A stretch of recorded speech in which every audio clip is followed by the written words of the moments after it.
Hello guys. तो आज हम लोग कर रहे हैं बायोलॉजिकल ऑक्सीडेशन में बायो एनर्जेटिक्स जो फर्स्ट चैप्टर है उसमें क्या फर्स्ट पेज में क्या लिखा है कि बायो केमिकल थर्मोडायनेमिक्स के बारे में बताया गया। थर्मोडायनेमिक्स हमें पता है क्या है, एनर्जी की डील करती है डायनेमिक में, है ना। तो जो फ्री एनर्जी होती है वो क्या है, अवेलेबल जितनी जिससे हम वर्क कर सके। एंट्रोपी वही है degree of reactants and products की जो डिग्री ऑफ रेंडमनेस होती है, जो एंट्रोपी कहते हैं।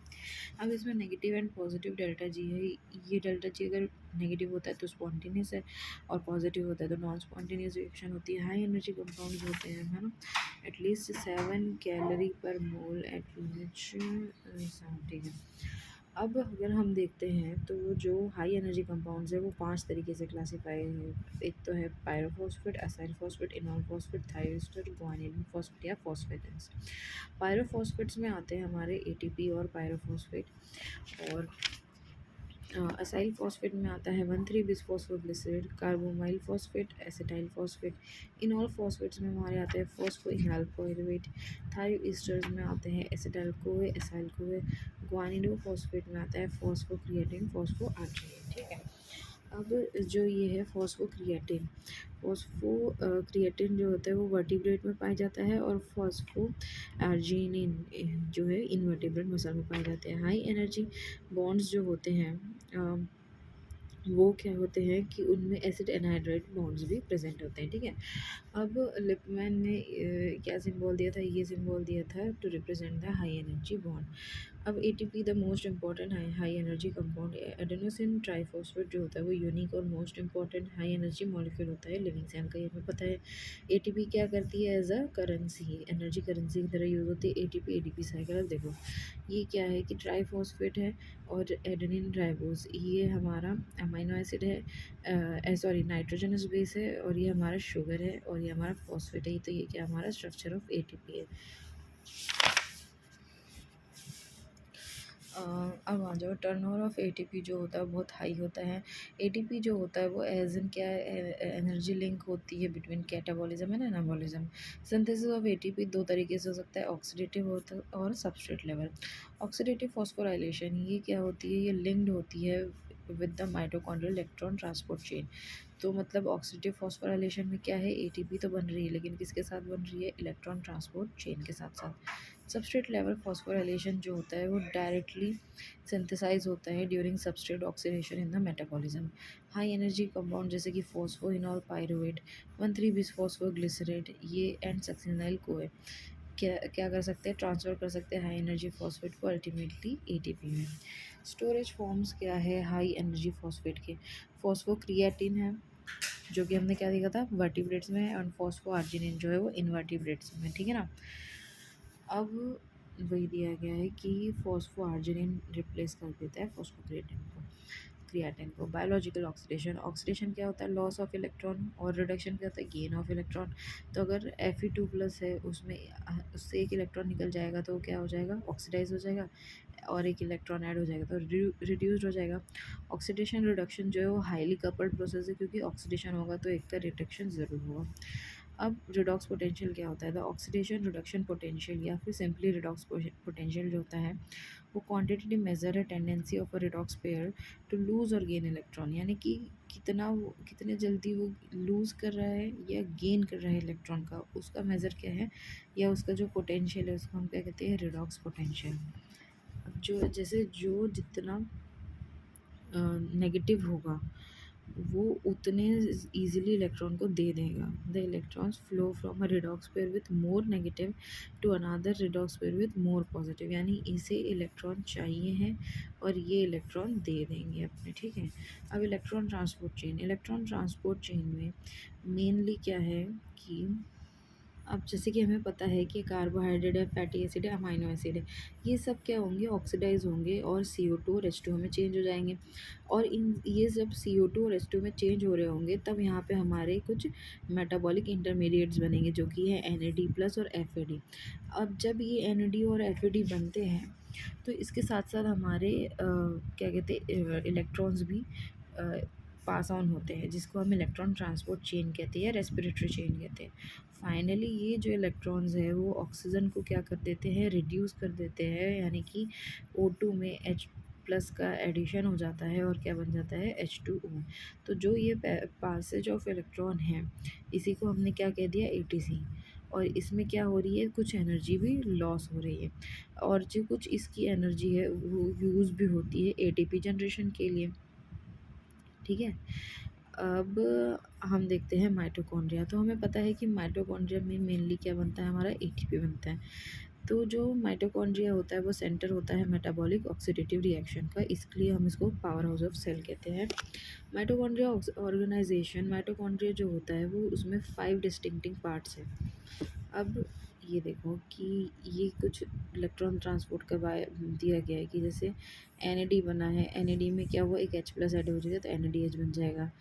फिर सिस्टीन है, उसमें सिस्टीन में हमने एक H+ ऐड कर दिया तो उसमें 2Fe3 पॉजिटिव है और 2Fe2 पॉजिटिव है। फिर जो यहाँ के 2 इलेक्ट्रॉन्स हैं वो क्या कर रहे हैं कि वो हाफ ऑक्सीजन के साथ मिलके क्या बना रहे हैं, H2O बना रहे हैं, यानी कि मेटाबॉलिक वाटर बन रहा है। इनर माइटोकॉन्ड्रियल मेम्ब्रेन जो इलेक्ट्रॉन ट्रांसपोर्ट चेन है या जो ATP सिंथेसाइजिंग सिस्टम है वो कहाँ पे है, माइटोकॉन्ड्रिया की इनर मेम्ब्रेन में। ये 2 माइटोकॉन्ड्रियल मेम्ब्रेन है, ये इनर है ये आउटर है। यहाँ पे हमारे क्या होंगे, जो भी रेस्पिरेटरी या इलेक्ट्रॉन ट्रांसपोर्ट चेन के कॉम्प्लेक्सेस है ये। अब जो mitochondrial matrix है, the interior ground substance forms the matrix of mitochondria. It is rich in enzyme responsible for the citric acid, beta oxidation of fatty acid and oxidation of amino acid. तो जो mitochondria का matrix है यहाँ पे enzymes है जो कि TCA cycle के लिए इम्पोर्टेंट है, beta oxidation of fatty acid के लिए इम्पोर्टेंट है, ऑक्सीडेशन ऑफ अमाइनो एसिड के लिए इम्पोर्टेंट है। ठीक है, अब स्ट्रक्चरल ऑर्गेनाइजेशन क्या है रेस्पिरेटरी चेन का, तो हमें पता है कि 5 कॉम्प्लेक्सेस है, 1 2 3 एंड 4 एंड 5। कॉम्प्लेक्स 5 जो होता है वो किसके लिए रिस्पॉन्सिबल है, ATP सिंथेसिस के लिए रिस्पॉन्सिबल है। अब इसमें से कुछ मोबाइल इलेक्ट्रॉन कैरियर्स भी हैं जो कि है NADH, coenzyme Q, cytochrome C और ऑक्सीजन। ठीक है, तो यहाँ पे देख लो ये NADH NAD है, वैसे तो ये कॉम्प्लेक्स 1 है, यहाँ NADH का नहीं दिया है। यहाँ पे कोएंजाइम Q दिया है, साइटोक्रोम C दिया है एंड ऑक्सीजन। ये क्या है, हमारे मोबाइल इलेक्ट्रॉन कैरियर्स हैं। अब components and reactions of the electron transport, तो निकोटिनामाइड न्यूक्लियोटाइड है जो कि C, ये हमारा NADH को एंजाइम Q रिडक्टेस, ये फर्स्ट कॉम्प्लेक्स का नेम है। सेकंड का नाम है सक्सीनेट को एंजाइम Q रिडक्टेस। थर्ड का नाम है coenzyme Q cytochrome C reductase. Fourth का नाम है साइटोक्रोम ऑक्सीडेज। अब देखो सब में रिडक्टेस का नाम है, बस एक ही में ऑक्सीडेज का नाम है। क्यों, क्योंकि लास्ट वाली ही रिएक्शन से हमारा क्या हो रहा है, ATP सिंथेसिस हो रहा है और साथ में जो ऑक्सीजन है उसमें क्या लग रहा है, हाइड्रोजन यानी कि इलेक्ट्रॉन लग रहे हैं और वो बना रहा है H2O। इसलिए इतना याद रखना कि सब में तीनों में रिडक्टेज है और लास्ट वाले में सिर्फ ऑक्सीडेज है। ठीक है, अब यही दिया हुआ है कि निकोटिनामाइड न्यूक्लियोटाइड जो है इसके 2 कोएंजाइम है, NAD+ और NADP+, जो कि विटामिन नियासिन से बने हैं। NAD+ जो है वो ज़्यादा एक्टिवली इन्वॉल्व होता है ETC में। NAD+ जो होता है वो रिड्यूस हो जाता है NADH+ H+ में by dehydrogenases with the removal of 2 hydrogen atoms. ठीक है, अब जो NADP+H+ है वो NADP+ डिपेंडेंट डिहाइड्रोजनेस से बनता है जो कि सबस्ट्रेट नहीं है ATC का। ठीक है, जनरली नहीं है।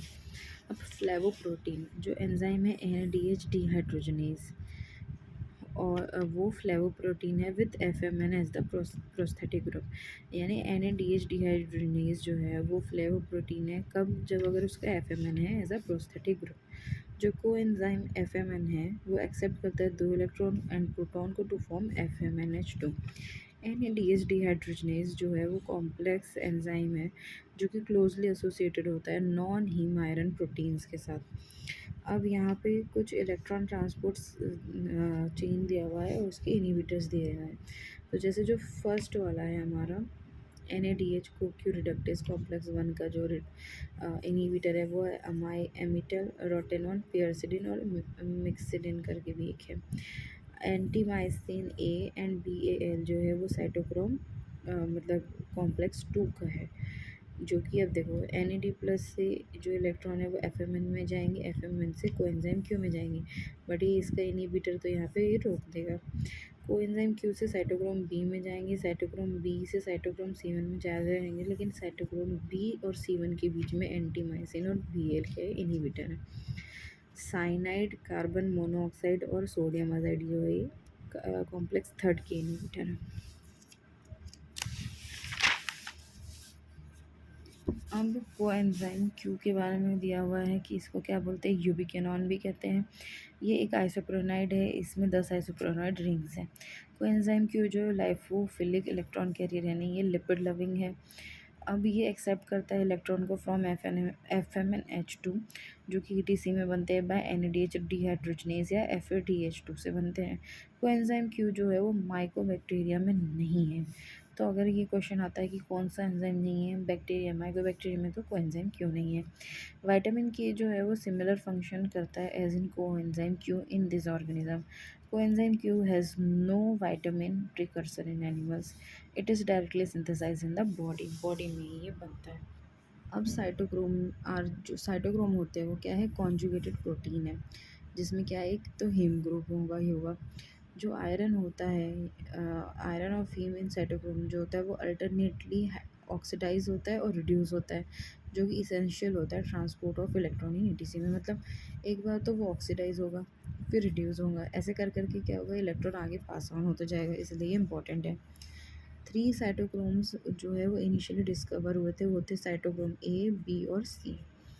अब इलेक्ट्रॉन्स जो है वो ट्रांसपोर्ट होते हैं फ्रॉम कोएंजाइम क्यू से साइटोक्रोम्स में। तो जो इलेक्ट्रॉन है वो पहले कहाँ आएगा, क्यू में आएगा, फिर C, A, B, C इन सब में आएगा। तो इसका ऑर्डर क्या है, B, C1, C, A, A3 है ना।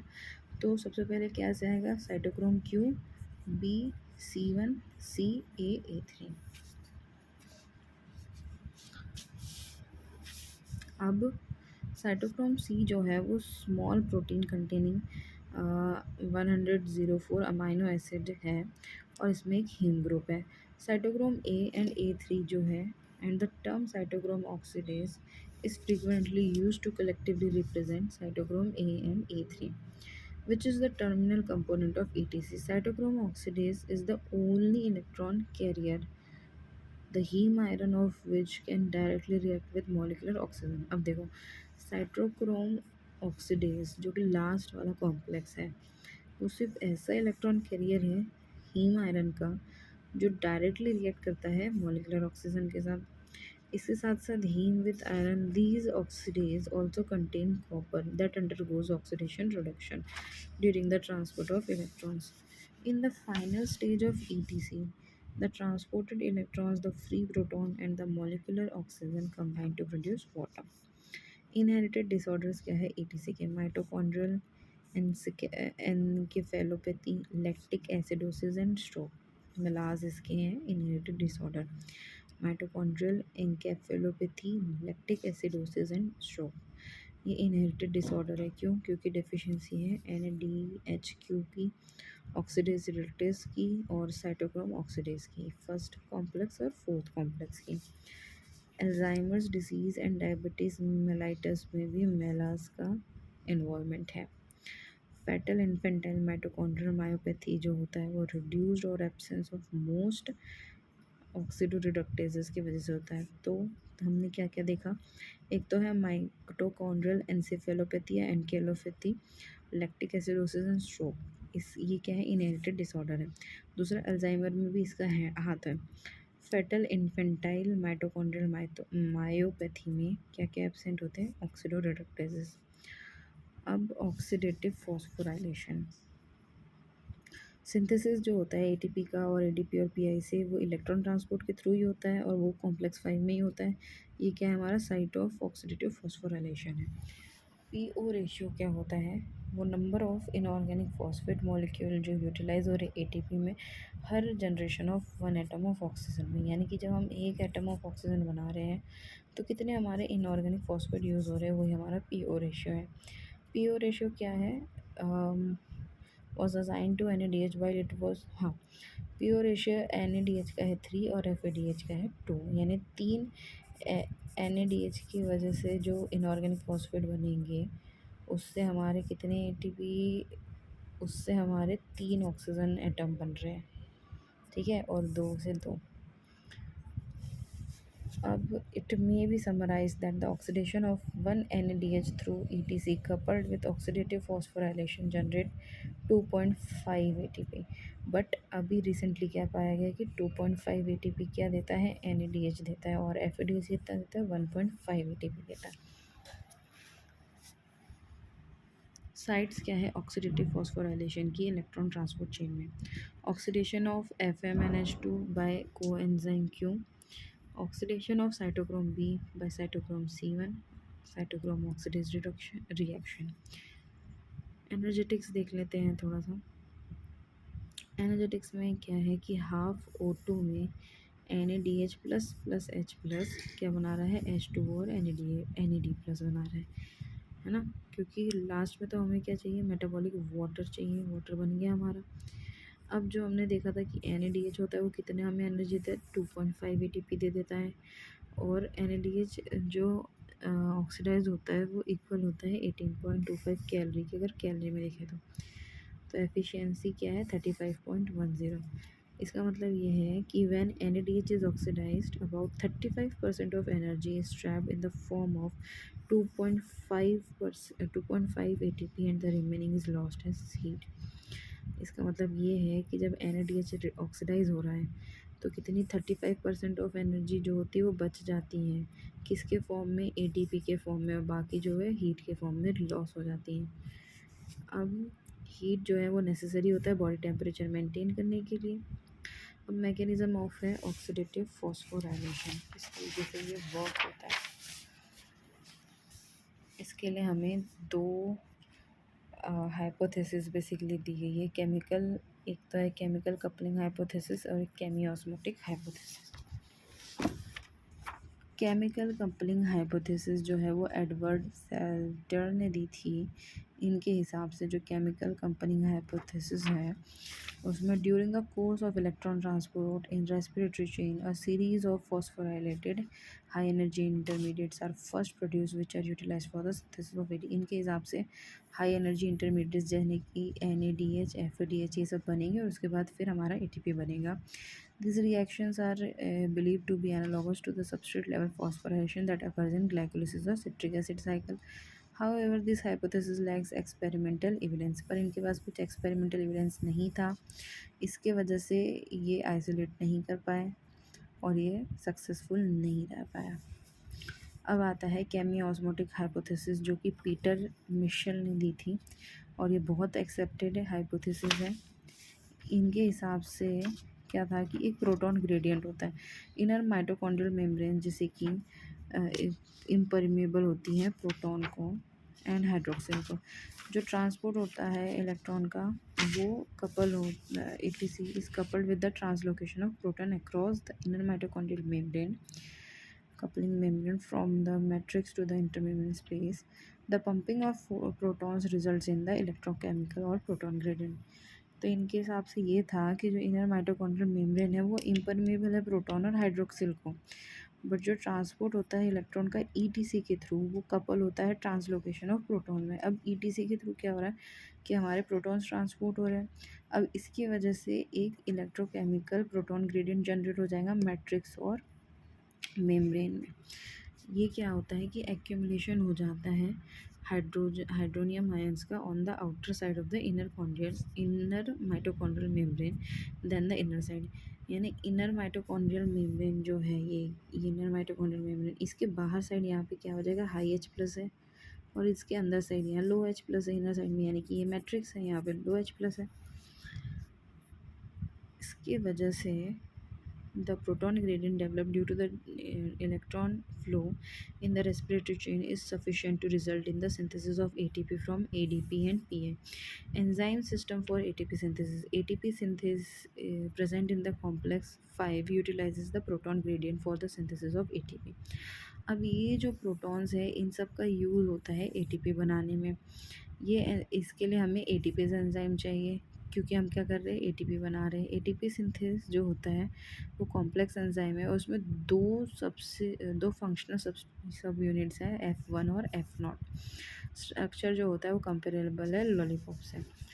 ये था proton accumulate on the intermembrane space, reenter the mitochondrial matrix leading to the synthesis of ATP.